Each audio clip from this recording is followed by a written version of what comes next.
Hello everyone, complete NEP 2020 राष्ट्रीय शिक्षा नीति 2020 में हम यहाँ पे डिस्कस करने वाले हैं और ये वीडियो का फोर्थ पार्ट है जो कि हम यहाँ पे डिस्कस कर रहे हैं। इसके 3 पार्ट ऑलरेडी मैं अपलोड कर चुका हूँ और ये वीडियो कहाँ किस के लिए किस एग्जाम के लिए यूजफुल है, तो वो हो गई सीटेट, यूपीटेट, डीट+बी, केवीएस या अदर कोई भी टीचिंग एग्जाम जिसमें एनईपी 2020 को पूछा जाता है। उसमें एक कंप्लीटली है, किसी भी कोचिंग के कंटेंट को आप मैच कर लेंगे तो उस लेवल का आपको कंटेंट यहाँ पे डिलीवर कर रहा हूँ मैं। वहाँ पे हम यहाँ पे fundamental stage, preparatory stage, middle और सेकेंडरी स्टेज ये कंप्लीट कर चुके हैं। पेडागोजिकल जो शिफ्ट आया था एनईपी 20 में पुराने से नए में, इसको भी प्रॉपर तरीके से हम डिस्कस कर चुके हैं। पुरानी वीडियो हम देखेंगे। एक्सपेरिमेंटल लर्निंग के बारे में भी डिस्कस कर चुके हैं। अभी तक हमने जो पढ़ा है पुराना वाला उसको एक साथ कंपाइल करके। तो प्रिपरेटरी स्टेज क्या होता है, इसमें बच्चे की जो उम्र होती है वो 8 से 11 साल की होती है और यहाँ पे बच्चा जो होता है क्लास 3rd से लेकर 5th तक होता है। कई बार सीटेट, यूपीटेट या फिर किसी स्टेट एग्जाम में या फिर केवीएस वगैरह में, डीट+ में पूछ लेता है प्रिपरेटरी स्टेज में एज क्या होती है बच्चे की और वो किस क्लासरूम में होता है। तो आप इस चीज को याद रख सकते हैं। Introduction of structure, play and discovery, यानी संचरित खेल और खोज की शुरुआत। यानी जब बच्चा क्लास 3rd से 5th क्लास के बीच में होगा उसको स्ट्रक्चर्ड वे में, स्ट्रक्चर्ड प्ले और डिस्कवरी वे में उसको पढ़ाया जाएगा। और इंटरेक्टिव क्लासरूम, यानी इस एज में बच्चा होगा तो उसको इंटरेक्टिव यानी संवादात्मक कक्षा अधिगम के थ्रू पढ़ाया जाएगा। यानी क्लासरूम को जो बहुत ही इंटरेक्टिव बनाया यानी वहाँ पे प्ले वे मेथड भी यूज किया जाएगा। उसको टेक्स्ट बुक और उसको विजुअलाइजेशन या फिर चीजों को दिखा दिखा करके, समझा करके, ड्रामा कर करके चीजें सिखाई जाती है ताकि बच्चा इंगेज रहे। जब वो क्लासरूम में रहे तो बच्चा इंगेज रहे, ज्यादा चीजें सीख पाए और हर तरीके से बच्चा प्रिपेयर रहे कि उसको क्या सिखाया जा रहा है। Introduction of light text book, language, maths and science, यानी हल्की पाठ्य पुस्तकों की शुरुआत, यानी भाषा, विज्ञान और गणित। यानी जब इस फेज में बच्चा होगा, यानी प्रिपरेटरी स्टेज में जब बच्चा होगा तो यहाँ पे लाइट टेक्स्ट बुक यानी जिसमें लैंग्वेज, मैथ और साइंस धीरे धीरे उसको इंट्रोडक्शन के थ्रू लाई जाएगी ताकि वो उसके यूज टू हो जाए, वो करने के यूज टू हो जाए। यानी smooth transition from informal play to structure logical thinking, यानी इनफॉर्मल प्ले से उसको जो ट्रांसफर किया जाएगा बच्चे को, उसको स्ट्रक्चर लॉजिकल थिंकिंग यानी एक स्ट्रक्चर लॉजिकल थिंकिंग के थ्रू, यानी मैथ, लैंग्वेज, मैथ और साइंस उसको बिल्कुल स्ट्रक्चर्ड वे में यहाँ पे सिखाने की कोशिश करी जाएगी। ये भी प्रिपरेटरी स्टेज होता है, ऐसा आप सभी यहाँ पे देख पा रहे हैं कि यहाँ पे डिस्कवरी भी कराई जा रही है, मैथ भी कराया जा रहा है, यहाँ पे लैंग्वेज भी कराया जा रहा है और चीजों को उसको विजुअलाइजेशन और एक्सपेरिमेंटल वे में बिल्कुल सिखाया जा रहा है। ठीक है, तो आगे देखते हैं।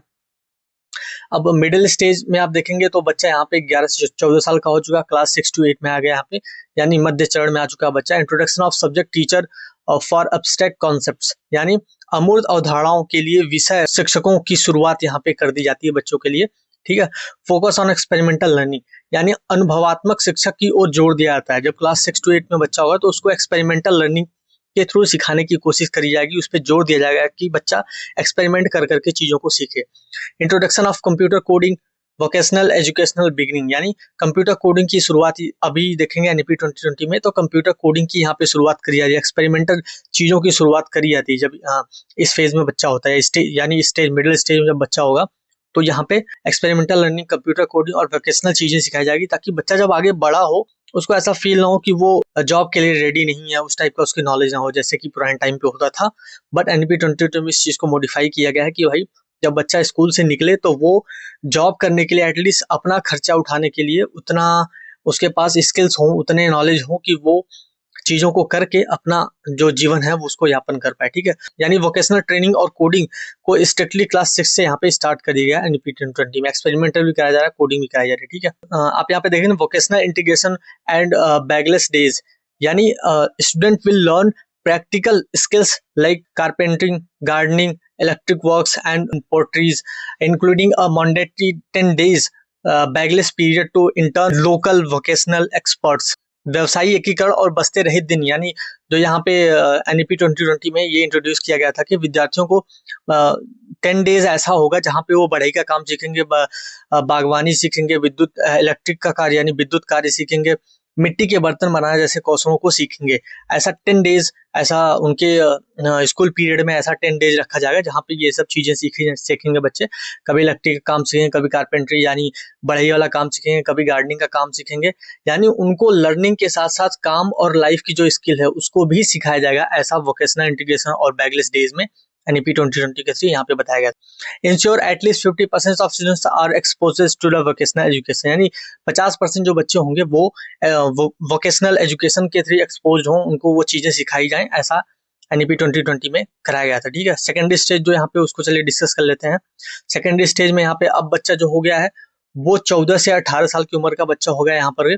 और यहाँ पे 4 ईयर मल्टी डिसिप्लिनरी ब्लॉक्स होता है, यानी 4 वर्ष का बहुविषयी ब्लॉक होता है यहाँ पे, यानी 4 विषय, यानी जैसे 9वीं 10वीं 11वीं और 12वीं ऐसे 4 साल हो गए। यहाँ पे बच्चों को मल्टी डिसिप्लिनरी सब्जेक्ट्स पढ़ाए जाएंगे, यानी फ्लेक्सिबल सब्जेक्ट चॉइसेस होंगी, यानी फिजिक्स अलोंग साइड म्यूजिक, यानी फिजिक्स के साथ साथ वह भौतिक के साथ साथ वह संगीत को भी सीख सकता है, ठीक है। सेमेस्टर बेस और ट्वाइस ईयर बोर्ड एग्जाम, यानी सेमेस्टर या फिर वर्ष में 2 बार बोर्ड परीक्षा कराई जाएगी, ताकि बच्चों को ज्यादा बर्डन न पड़े, वो चीजों को सीखें लेकिन एक्सपेरिमेंटल वे में सीखें, और ऐसा नहीं कि कोई फिक्स्ड यहाँ पे सब्जेक्ट दे दिया जाएगा। उनको जो चॉइस है, यानी एक कोर सब्जेक्ट होगा, उसके साथ वो उनके पास ऑप्शंस होंगे जिनमें से वो बच्चे सब्जेक्ट को चूज कर सकते हैं। यानी यानी अगर कोई बच्चा साइंस के साथ म्यूजिक सीखना चाहता है तो वो म्यूजिक सीख सकता है। कोई बच्चा आर्ट के साथ कोई सब्जेक्ट फिजिक्स पढ़ना चाहता है, मान लीजिए उसका फिजिक्स में इंटरेस्ट है, उसको फिजिक्स भी पढ़ने दिया जाएगा।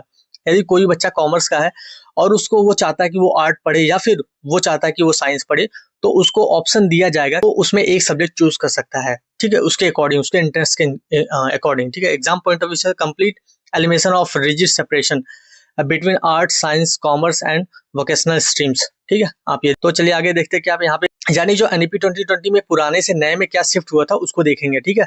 यहाँ पे पुराने में क्या था कि रोट मेमोराइजेशन पे ज्यादा ध्यान दिया जाता था, उसको हटा करके यहाँ पे कॉन्सेप्चुअल अंडरस्टैंडिंग पे फोकस किया गया, यानी रटने की प्रवृत्ति को हटा के अवधारणात्मक समझ पर ज्यादा ध्यान दिया गया। हाईवे टेक्स्ट की जगह यहाँ पे कोर एसेंशियल चीजें, यानी केवल बुनियादी आवश्यक बातें ही उनको बच्चों को पढ़ाई जाएगी, ताकि बच्चों को ज्यादा प्रेशर न पड़े। टीचर सेंट्रिक से उसको चेंज करके लर्नर सेंट्रिक कर देगा, यानी जो एजुकेशन सिस्टम था पहले टीचर सेंट्रिक था, अब उसको चेंज करके लर्नर सेंट्रिक बना दिया गया। सबमिटिव एग्जामिनेशन होते थे, यानी साल के अंत में एक एग्जाम कर दिया था बोर्ड एग्जाम, जिसमें उनका असेसमेंट किया था सबमिटिव एग्जामिनेशन के थ्रू, लेकिन उसको चेंज करके फॉर्मेटिव असेसमेंट कर दिया गया, जिसमें क्या होता है फॉर्मेटिव कंटिन्यूअस उनका असेसमेंट किया जाएगा टाइम टू टाइम। जैसे मान लीजिए उनका एक सब्जेक्ट कंप्लीट हो गया तो उसके अकॉर्डिंगली उनका एग्जाम ले लिया जाएगा, या फिर टीचर क्लासरूम के ही अंदर एक छोटा सा एग्जाम वो करा देगी। इस टाइप से चीजें करें ताकि बच्चों का असेसमेंट होता रहे, ऐसा ना हो कि बच्चों वहाँ पे फिक्स रहे। यानी रोट मेमोराइजेशन, यानी इन चीजों को हटाए, रोट मेमोराइजेशन, हैवी टेक्स्ट और टीचर सेंट्रिक और सबमिटिव असेसमेंट, ये डायरेक्ट आएगा, तो अब इस चीज को हटा गए।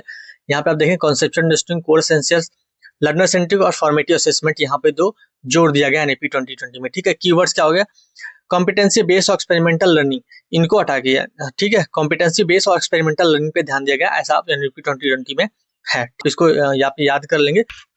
तो यहाँ पे हम एक्सपेरिमेंटल लर्निंग कर चुके थे। वोकेशनल इंटीग्रेशन के बारे में भी हम अभी पढ़ लिए हैं, यहाँ पे वही जो 10 दिन के लिए एनईपी 2020 क्लास 6 में एनईपी 2020 ने introduce mandatory 10 days bagless period where student intern with local vocational experts introduce computer coding और फ्रॉम क्लास 6, यानी कक्षा 6 से लेकर के ही बच्चों को वोकेशनल यानी कंप्यूटर की कोडिंग को सिखाना शुरू कर देते हैं। और वहाँ पे बच्चे के 10 दिन ऐसे होंगे जिसमें बढ़ई का काम सीखेगा, बिजली का काम सीखेगा, बागवानी और मिट्टी से बने बर्तनों के व्यवसायों को बनाने व करने के बारे में सीखेगा, ठीक है। कक्षा 6 के छात्र मिट्टी के पके हुए बर्तनों के विज्ञान व घूर्णन बल यानी रोटेशनल फोर्स को समझने के लिए स्थानीय कुम्हार के पास जाते हैं और मिट्टी का बर्तन बनाना सीखते हैं। यानी 10 डेज ऐसा होगा जिसमें बच्चा जो लोकल कुम्हार होता है उस एरिया में, उसके पास जाकर के रोटेशनल फोर्सेज यानी घूर्णन बल के बारे में सीखेंगे और मिट्टी के बर्तन कैसे बनाते हैं वो सीखेंगे, ठीक है।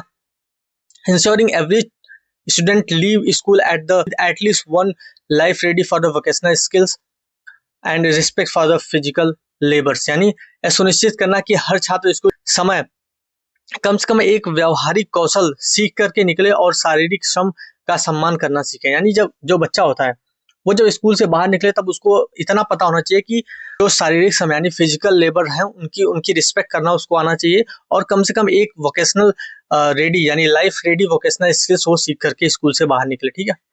अब चलिए लैंग्वेज पॉलिसी के बारे में सीख लेते हैं, यानी लैंग्वेज पॉलिसी एंड मल्टीलैंग्वेज यानी भाषा नीति और बहुभाषावाद के बारे में हम सीख लेते हैं। यानी mother tongues and medium of instruction, यानी मातृभाषा में शिक्षा जो एनईपी 2020 में था, मतलब एक रूल बनाया गया जिसमें एनईपी की जो शिक्षा होगी, जो एजुकेशन उसको जो होम लैंग्वेज होगी, मदर टंग और लोकल लैंग्वेज या फिर रीजनल लैंग्वेज होगी, उसके बच्चों को सिखाया गया एटलीस्ट मिनिमम क्लास 5 तक। यानी NEP 20 strong advocate that where possible and medium of instruction until at class 5th, but probably will till class 8 and beyond will be the home language, mother tongue, local language and regional language, यानी ठीक है। NEP 20 में दृढ़ता से सिफारिश करती है कि जहां तक संभव हो कम से कम कक्षा 5 यानी मिनिमम कक्षा 5 तक तो बच्चे को मदर टंग में तो सिखाना ही है। उसके बाद अधिकतम कक्षा 8 तक या उससे आगे भी तक, मतलब मैक्सिमम जो मैक्सिमम कक्षा 8 तक यानी क्लास 8 तक, और जो मिनिमम हो क्लास 5 तक उसको मल्टी लैंग्वेज यानी मदर टंग या फिर लोकल लैंग्वेज या रीजनल लैंग्वेज जहाँ से बच्चा बिलोंग करता है वहाँ की जो लोकल लैंग्वेज है उसमें बच्चे को मिनिमम कक्षा 5 तक पढ़ाया जाए और मैक्सिमम कक्षा 8 तक, ठीक है। और अगर उसे आगे भी पॉसिबल है तो पढ़ा सकते हैं। उसमें क्या शिक्षा का घरेलू भाषा, मातृभाषा व स्थानीय भाषा व क्षेत्र की भाषा होगी, ठीक है। वही चीज बताई गई है जो मैं अभी आपको बता रहा हूँ कि मिनिमम क्लास 5 तक यहाँ पे बच्चे को मदर टंग में सिखाया जाएगा, ठीक है। और मैक्सिमम क्लास 8 तक बच्चे को मदर टंग सिखा सकते हैं। उसके बाद भी सिखा सकते हैं अकॉर्डिंगली, अगर जरूरत है तो ठीक, अदरवाइज उसको मल्टी लैंग्वेज में सिखाया जाएगा, ठीक है। In a science class in Gujarat, a teacher explained the concept of living and non-living things in Gujarat first, so that children understand that scientific concept quickly before moving to the English terms। यानी गुजरात के एक विषय वर्ग में जो शिक्षक होता है वो सजीव व निर्जीव की अवधारणा को पहले गुजराती भाषा में सिखाया जाएगा। जो कि मान लीजिए गुजरात से कोई बच्चा है और गुजरात में कोई स्टूडेंट है जो पढ़ रहा है, तो जो वहाँ का टीचर होगा, जो उनके स्कूल का टीचर होगा, वो उनको पहले जो वहाँ की लोकल लैंग्वेज है यानी गुजरात की जो लोकल लैंग्वेज है उसमें जो साइंस का कॉन्सेप्ट है उसको पढ़ाए। उसके बाद उसको अंग्रेजी भाषा में सिखाए ताकि बच्चे को जो पहले वैज्ञानिक अवधारणा उसको आसानी से समझ सके और उसको प्रॉब्लम ना हो। Language should be the vehicle of learning concept, not the barrier of the intellectual growth. यानी जो भाषा है, भाषा को अवधारणाओं को सीखने का माध्यम बनाना चाहिए, यानी बौद्धिक विकास के मार्ग में बाधा ना बनना चाहिए। ऐसा मतलब बोला गया एनईपी 2020 में। जो लैंग्वेज है वो इंटेलेक्चुअल का बैरियर नहीं बनना चाहिए, वो एक माध्यम होना चाहिए ताकि बच्चा उससे चीजों को सीख पाए। एनईपी 2020 ने बताया कि जो लैंग्वेज है वो बैरियर नहीं, लर्निंग कॉन्सेप्ट लर्निंग में लैंग्वेज को बैरियर नहीं माना जाएगा, ठीक है। इसलिए 3 लैंग्वेज फार्मूला को इंट्रोड्यूस किया गया था। चलिए 3 लैंग्वेज फार्मूला में यहाँ पे देख लेते हैं क्या है।